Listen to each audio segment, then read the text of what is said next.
ഇത് തുടർച്ചയായിട്ട് നമുക്ക് ചർച്ചയ്ക്കെടുക്കേണ്ടി വരുന്നതിൽ നമുക്ക് വിഷമമുണ്ട്. പക്ഷേ പറയാതിരിക്കാൻ കഴിയുന്നില്ല. വെള്ളാപ്പള്ളി ഈ പറച്ചിൽ നിർത്തുന്നില്ലെന്ന് മാത്രമല്ല, ഒരു സമുദായം ഒരു ഭാഗത്ത് ഒരു അപരവിദ്വേഷത്തിൻ്റെതായിട്ടുള്ള ചിത്രം വരച്ചിട്ടുകൊണ്ടാണ് അയാൾ സംസാരിച്ചു കൊണ്ടിരിക്കുന്നത്. ഇപ്പോഴും വെള്ളാപ്പള്ളി നടേശന് എന്തു പറ്റി എന്നുള്ളത് എല്ലാവരും ചിന്തിക്കുന്നുണ്ട്. ഇന്നിപ്പോൾ പല പ്രതികരണങ്ങൾ വരുന്നു. അതിലിപ്പോൾ BJP പിന്തുണ കൊടുക്കുകയാണ് വെള്ളാപ്പള്ളി നടേശന്. നമ്മൾ ഏറ്റവും ഒടുവിൽ അറിഞ്ഞത് MT രമേശ് വെള്ളാപ്പള്ളി നടേശന് പിന്തുണ കൊടുത്തു എന്നുള്ളതാണ്. ഈ വർഗീയ നാവുകളെ വിലക്കണ്ടേ? വിലക്കേണ്ടതാണെന്ന കാര്യം എത്രയോ മുമ്പേ കേരളത്തിൽ എത്രയോ പേര് എത്രയൊക്കെ സമയത്ത് പറഞ്ഞതാണ്, എത്ര മുമ്പേ പറഞ്ഞതാണ്.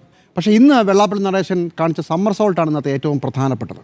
ഇന്നലത്തെ തീവ്രവാദ പ്രയോഗത്തിന് ശേഷം അദ്ദേഹം വളരെ വിദഗ്ധമായി ഇന്ന് പുതിയൊരു നിലപാടെടുത്തു. അദ്ദേഹം പറഞ്ഞത് തീവ്രവാദി എന്ന് പറഞ്ഞാൽ തീവ്രമായി സംസാരിക്കുന്നയാൾ എന്ന് മാത്രമേ അതിൻ്റെ അർത്ഥമുള്ളൂ. അയാൾ മൃദുവായി സംസാരിച്ചിരുന്നെങ്കിൽ, ലളിതമായി സംസാരിച്ചിരുന്നെങ്കിൽ അയാളെ നമ്മൾ മിതവാദി എന്ന് വിളിച്ചേനെ. അതുകൊണ്ട് മത തീവ്രവാദി എന്നല്ലല്ലോ എൻ്റെ വിളി എന്നുള്ളതാണ്. അതേ വെള്ളാപ്പള്ളിയോട് തിരിച്ചൊരു ചോദ്യം. ഇന്ത്യൻ സർക്കാരിനെ ആയുധം കൊണ്ട് മറിച്ചിടും എന്ന് പറയുന്ന ഒരു മാവോയിസ്റ്റ് നേതാവ് വളരെ ശാന്തമായി ലളിതമായി ഇത് പറഞ്ഞാൽ അങ്ങ് അദ്ദേഹത്തെ എന്ത് വിളിക്കും? മിതവാദി എന്ന് വിളിക്കുമോ, തീവ്രവാദി എന്ന് വിളിക്കുമോ? മത തീവ്രവാദി എന്ന് വിളിക്കാൻ പറ്റില്ലല്ലോ, മാവോയിസ്റ്റുകൾക്ക് മതമില്ല.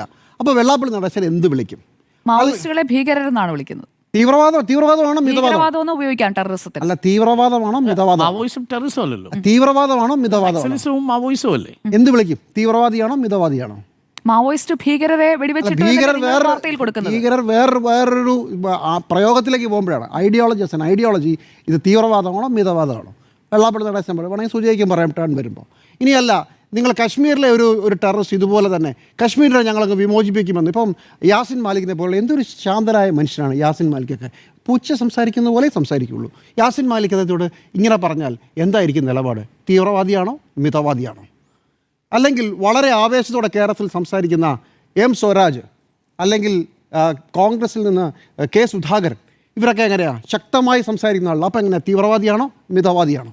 വാക്കുകൾ കൊണ്ട് മലയാളത്തിൽ ആവശ്യത്തിന് ഇഷ്ടം പോലെ വാക്കുകളുണ്ട്, അതിനർത്ഥമുണ്ട്. ഒരുമാതിരി മനുഷ്യനെ കളിയാക്കുന്ന പരിപാടി വെള്ളാപ്പള്ളി നടേശൻ നടത്തരുത്. ഇത് എല്ലാവർക്കും എന്താണ് ഇന്നലെ പറഞ്ഞതെന്നറിയാം. ഇന്നലെ പറഞ്ഞത് കുറച്ച് കൂടിപ്പോയെന്നും അതിനൊരു തെളിവുമില്ലെന്നും ഡിഫമേഷൻ കേസുകൾ വരുന്നുണ്ടും എന്ന് ഭയമുണ്ടെങ്കിൽ അദ്ദേഹം അത് പിൻവലിക്കട്ടെ. ഞാൻ അത്രയും ഉദ്ദേശിച്ചിരുന്നില്ല, ഞാനതല്ല പറഞ്ഞത്, ഞാൻ പിൻവലിക്കുന്നു എന്ന് പറയുക. അതല്ലേ മര്യാദ. അല്ലാതെ തീവ്രവാദി എന്ന് പറഞ്ഞാൽ തീവ്രമായി സംസാരിക്കുന്നയാൾ മാത്രമാണ് എന്നാണോ? തീവ്രമായ വാദങ്ങളാണ്, എക്സ്ട്രീമിസമാണ്. തീവ്രവാദത്തിൻ്റെ ഇംഗ്ലീഷ് എക്സ്ട്രീമിസമാണ്. അത് മനസ്സിലാക്കാതെ ഇങ്ങനെ വാദിക്കുന്നതിൻ്റെ അടിസ്ഥാനം എന്താണ്? മുമ്പ് ശുംഭൻ എന്ന ഒരു ജഡ്ജിയെ വിളിച്ചതിന് അവസാനം മെഴുകി ശുംഭൻ എന്ന് പറഞ്ഞാൽ സ്വയം പ്രകാശിപ്പിക്കുന്നവനാണെന്നൊക്കെ പറഞ്ഞ് ന്യായം പറഞ്ഞ ഒരു നേതാവ് അവസാനം പിന്നീട് അദ്ദേഹത്തിന് ജയിലിൽ പോകേണ്ടി വന്നു. അപ്പോൾ വർഗീയ വിഷം തുപ്പുക, അതിനുശേഷം അത് ന്യായീകരിക്കാൻ ശ്രമിക്കുമ്പോൾ മലയാള ഭാഷയിലെ ഡിക്ഷണറി എടുത്തുകൊണ്ട് വെച്ച് ന്യായീകരിക്കുക എന്ന് പറയുന്നത് ഒരു കാരണവശാലും ശരിയല്ല. ഇന്ന് രണ്ട് പ്രധാനപ്പെട്ട പ്രതികരണങ്ങൾ ഇതിനോടുണ്ടായി, അതുകൂടെ ശ്രദ്ധിക്കണം. വെള്ളാപ്പള്ളി നടേശൻ സംസാരിച്ച വേദിയിൽ സലാം അമ്പലപ്പുഴയിൽ നിന്നുള്ള CPMൻ്റെ MLA പറഞ്ഞത് എന്താണ് പ്രതികരണം? അദ്ദേഹത്തിൻ്റെ പ്രതികരണം ഉണ്ടായിരുന്നില്ല, അദ്ദേഹം ഉണ്ടാതെ പോയി. 2, BJPയുടെ നേതാവ് MT രമേശാണ്. MT രമേശ് പറഞ്ഞു വെള്ളാപ്പള്ളി നടേശന് അങ്ങനെ ഒരു ബോധ്യമുണ്ടായി കാണണം, ആ ബോധ്യത്തിൻ്റെ അടിസ്ഥാനത്തിലായിരിക്കണം തീവ്രവാദി എന്ന് വിളിച്ചത് എന്നാണ് MT രമേശ് എന്ന് പറഞ്ഞത്. ഈ 2 അഭിപ്രായങ്ങൾ. അപ്പോൾ കാര്യങ്ങൾ വളരെ വ്യക്തമാണ്. വെള്ളാപ്പള്ളി നടേശനെ തള്ളാൻ CPM തയ്യാറല്ല. BJP നേരത്തെ തന്നെ അവരുടെ അലയാണ്, അതുകൊണ്ട് അങ്ങനെ തന്നെ നിൽക്കുന്നു. അതേസമയം DYFI വെള്ളാപ്പള്ളി നടേശനെ വിമർശിച്ച പ്രസ്താവന ഇറക്കിയ യുവജന പ്രസ്ഥാനങ്ങളിൽ ഒന്നാണെന്നുള്ള കാര്യം ഞാൻ മറക്കുന്നുമില്ല. പക്ഷേ ഒരു പൊതു രീതി CPMും BJPയും ഇന്ന് വെള്ളാപ്പള്ളിയെ തള്ളിയില്ല എന്നുള്ളതാണ്. കഴിഞ്ഞ ദിവസം CPMൻ്റെ സംസ്ഥാന സെക്രട്ടറി MV ഗോവിന്ദൻ മാസ്റ്ററും പറഞ്ഞതും കൂടെ ഓർക്കുക. അദ്ദേഹം പറഞ്ഞ വരി എന്താണ്? വെള്ളാപ്പള്ളി നടേശൻ നല്ല കാര്യങ്ങൾ പറഞ്ഞാൽ അത് ഞങ്ങൾ അംഗീകരിക്കും എന്നാണ്. അപ്പോൾ അതേ യുക്തി ഇത് വേണമെങ്കിൽ രാഹുൽ ഗാന്ധിയെക്കുറിച്ച് പറഞ്ഞൂടെ? രാഹുൽ ഗാന്ധി നല്ല കാര്യം പറഞ്ഞാൽ ഞങ്ങൾ അംഗീകരിക്കും. അല്ലെങ്കിൽ RSSൻ്റെ തലവൻ മോഹൻ ഭാഗവത് നല്ല കാര്യം പറഞ്ഞാൽ ഞങ്ങൾ അംഗീകരിക്കും. അല്ലാതെ അദ്ദേഹം പറയുമോ മോഹൻ ഭാഗവത് എന്ത് നല്ല കാര്യം പറഞ്ഞാലും ഞങ്ങൾ എതിർക്കും എന്നാണോ പറയുക? രാഷ്ട്രീയ ബോധ്യമാണ് വേണ്ടത്. ഇതൊരു രാഷ്ട്രീയ ബോധമില്ലാത്തതിൻ്റെ പ്രശ്നമാണ്. നല്ല കാര്യം പറഞ്ഞാൽ അംഗീകരിക്കും എന്നൊക്കെ പറയുന്നത് രാഷ്ട്രീയമല്ല, രാഷ്ട്രീയ ബോധ്യമല്ല, രാഷ്ട്രീയ തിരിച്ചറിവല്ല. അവിടെയാണ് വിഷയം. 2015 മാൻഹോളിൽ വീണ 2 പേരെ രക്ഷിക്കാനുള്ള രക്ഷാപ്രവർത്തനത്തിനിടെ മരിച്ചുപോയ ഒരു മനുഷ്യനെ അപമാനിച്ചപ്പോൾ അന്ന് കേസ് കൊടുത്ത KPC പ്രസിഡൻറ്റിൻ്റെ പേര് VM സുധീരൻ എന്നാണ്. 2025 ആ രാഷ്ട്രീയ ബോധ്യം CPMൻ്റെ സംസ്ഥാന സെക്രട്ടറി MV ഗോവിന്ദൻ മാസ്റ്ററിന് ഉണ്ടായില്ല എന്നുള്ളതാണ് വിഷയം. അതാണ് രാഷ്ട്രീയം തമ്മിലുള്ള വ്യത്യാസം. ആ രാഷ്ട്രീയ വ്യത്യാസത്തെക്കുറിച്ചാണ് ചോദിക്കുന്നത്. ആർക്കൊപ്പമാണ് കേരളത്തിലെ പ്രധാനപ്പെട്ട പാർട്ടികൾ? ഇങ്ങനെ ഒരു ജേർണലിസ്റ്റിനെതിരെ ഇത്രയും വികലമായൊരു സാധനം പറഞ്ഞിട്ട്, മുസ്ലിങ്ങൾക്കെതിരെ വളരെ വലിയ വിമർശനം പറഞ്ഞിട്ട് അതിനോടുള്ള നിലപാട് എന്താണ്? നല്ല കാര്യം പറയുമ്പോൾ ഞാനത് അംഗീകരിക്കും, നല്ല കാര്യം ചീത്ത കാര്യം അല്ലെങ്കിൽ പറഞ്ഞാൽ തള്ളിക്കളയും എന്ന് പറയുന്നത് എങ്ങനെയാണ്? അതും ഏത് വെള്ളാപ്പള്ളി നടേശൻ 2024 CPM കേന്ദ്ര കമ്മിറ്റി രേഖയുണ്ട്. SNDPയെ പേരെടുത്ത് പറഞ്ഞുകൊണ്ട് പറഞ്ഞത് കഴിഞ്ഞ തെരഞ്ഞെടുപ്പിൽ BJPക്ക് ഒപ്പം ചേർന്ന് പ്രവർത്തിച്ച ആളുകളെ കണ്ടെത്തുന്നതിൻ്റെ കൂടെയാണ് SNDPയുടെ പേര്. ആ SNDPയാണ് പറഞ്ഞിരിക്കുന്നത്. SNDPയുടെ തലപ്പത്ത് വെള്ളാപ്പള്ളി നടേശനാണല്ലോ. ഈ ഇന്നസെൻറ്റിൻ്റെ ഒരു സിനിമയിലെ തമാശയുണ്ട്. നീലി കർണാടകക്കാരി, നീലിയുടെ അച്ഛൻ കർണാടകക്കാരൻ, നീലിയുടെ അമ്മ കർണാടകക്കാരി, നീലിയുടെ ബന്ധുക്കൾ എല്ലാവരും കർണാടകക്കാർ, വീട്ടുമുറ്റ നിഴയെ കർണാടകക്കാർ എന്ന് പറയുന്നത് പോലെ വെള്ളാപ്പള്ളി നടേശൻ്റെ മകൻ, അദ്ദേഹം NDAയുടെ കൺവീനറാണ്. ഭാര്യ പ്രീതി നടേശനാണ് കഴിഞ്ഞ തവണയും കൂടെ BJPക്ക് വേണ്ടി, BJPയുടെ സ്ഥാനാർത്ഥിക്ക് വേണ്ടി ആലപ്പുഴ ഇറങ്ങിയ വോട്ട് പിടിച്ചയാൾ. BDJS എന്ന് പറയുന്ന BJPയുടെ മാസ്റ്റർ ബ്രെയിനിൽ വിരിഞ്ഞു വന്ന ഒന്ന് പാർട്ടിയെ ശംഖുമുഖത്ത് വെച്ച് പേരിട്ട് വിളിച്ച് അതിന് രൂപം കൊടുത്ത ആളുടെ പേര് അതും വെള്ളാപ്പള്ളി നടേശൻ. ഏതാണ്ട് 3-4 BJP ആണ് വെള്ളാപ്പള്ളി നടേശൻ. ആ വെള്ളാപ്പള്ളി നടേശനെയാണ് ഇപ്പോൾ CPM ഒരു മൃദുഭാവത്തിൽ ചേർത്ത് പിടിച്ചിരിക്കുന്നത്. എന്തൊരു രാഷ്ട്രീയ അപകടമാണെന്ന് നോക്കൂ. ഇതിന്നും തുടങ്ങിയതല്ല. ഇത് 2016 വെള്ളാപ്പള്ളി നടേശനെതിരെ ഒരു പ്രധാനപ്പെട്ട കേസ് തുടങ്ങുന്ന വർഷമാണ്. 2016 മൈക്രോ ഫിനാൻസ് കേസ് വരുന്നത്. മൈക്രോ ഫിനാൻസ് കേസ് വരുന്ന സമയത്ത് അന്ന് കേസ് രജിസ്റ്റർ ചെയ്തതിന് ശേഷം ഇപ്പോൾ 10 വർഷം കഴിയുന്നു. അതിനിടയ്ക്ക് നമുക്ക് പല പ്രധാനപ്പെട്ട സംഭവങ്ങൾ ഓർമ്മയുണ്ട്. പ്രധാനപ്പെട്ട അന്വേഷണ ഉദ്യോഗസ്ഥനെ മാറ്റാൻ ശ്രമിക്കുന്നു, കോടതി ഇടപെടുന്നു, അതിൻ്റെ പേരിൽ പലതവണ കോടതി എത്രയും പെട്ടെന്ന് കുറ്റപത്രം സമർപ്പിക്കണമെന്ന് പറയുന്നു. 10 വർഷം കഴിഞ്ഞിട്ടും മൈക്രോ ഫിനാൻസ് കേസിൽ ഇതുവരെ കുറ്റപത്രം സമർപ്പിക്കപ്പെട്ടിട്ടില്ല. അതുകൂടെ ചേർത്ത് വായിക്കണം.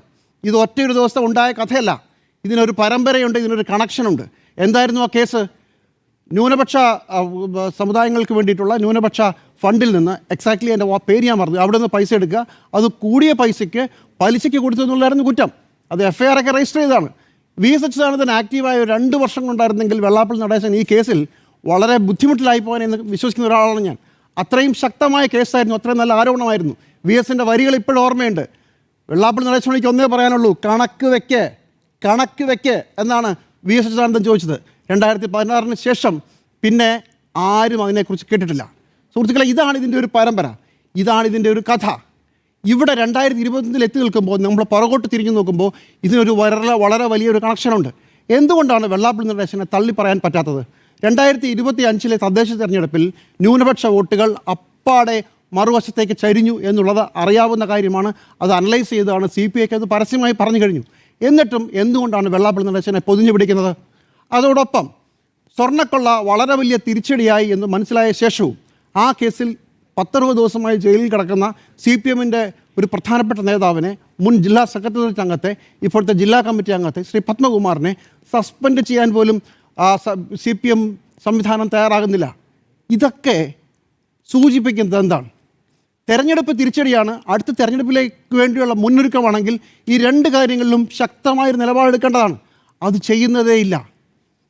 എന്തൊരു അത്ഭുതമാണെന്ന് നോക്കണേ. എന്തുകൊണ്ടായിരിക്കും ഈ 2 സംഭവങ്ങളിലും, പത്മകുമാറിൻ്റെ കാര്യത്തിലായാലും വെള്ളാപ്പള്ളിയുടെ കാര്യത്തിലായാലും, വെള്ളാപ്പള്ളിയെ ഇങ്ങനെ പൊതിഞ്ഞു പിടിക്കുന്നത്? ഇതിനിടയ്ക്ക് ഈ യുദ്ധത്തിൽ പെട്ടുപോകുന്നത് കേരളത്തിലെ മുസ്ലിങ്ങളാണ്. മുസ്ലിമായി ജനിച്ചതിൻ്റെ പേരിൽ കഴിഞ്ഞ 1 വർഷമായി വെള്ളാപ്പള്ളി നടേശനെ പോലെയുള്ള ആളുകളുടെ നാവിൽ നിന്ന് ചാട്ടവാറടികൾ ഏറ്റുവാങ്ങുകയാണ് കേരളത്തിലെ മുസ്ലിങ്ങൾ. വെള്ളാപ്പള്ളി നടേശന് സർട്ടിഫിക്കറ്റ് വേണം, അധികാരത്തിൽ വന്നാൽ ഞങ്ങൾ കലാപം ഉണ്ടാക്കുന്ന ഒരാളെന്ന് പറയുമ്പോൾ അതിന് മറുപടി പറയണം. എന്തൊരവസ്ഥയാണ്! ഇങ്ങനെ ഒരു ലക്കും ലഗാനുമില്ലാതെ ഒരു നേതാവ് കേരളത്തിലെ മുസ്ലിങ്ങൾക്കെതിരെ പറഞ്ഞുകൊണ്ടേയിരിക്കുകയാണ്. അതിനെ തടയേണ്ടവർ തടയേണ്ട രീതിയിൽ തടയുന്നില്ലെന്ന് മാത്രമല്ല, അയാൾക്ക് സകല സംരക്ഷണവും ഒരുക്കുന്ന ഒരു രീതി നമ്മൾ കണ്ടുവരുന്നു. വളരെ വലിയ ആശങ്കയുണ്ടാക്കുന്ന ഒരു സാഹചര്യമാണിത്. മുസ്ലിമായി ജനിച്ചതിൻ്റെ പേരിൽ കേരളത്തിലുള്ള മനുഷ്യർ ശിക്ഷിക്കപ്പെട്ടുകൂടാ.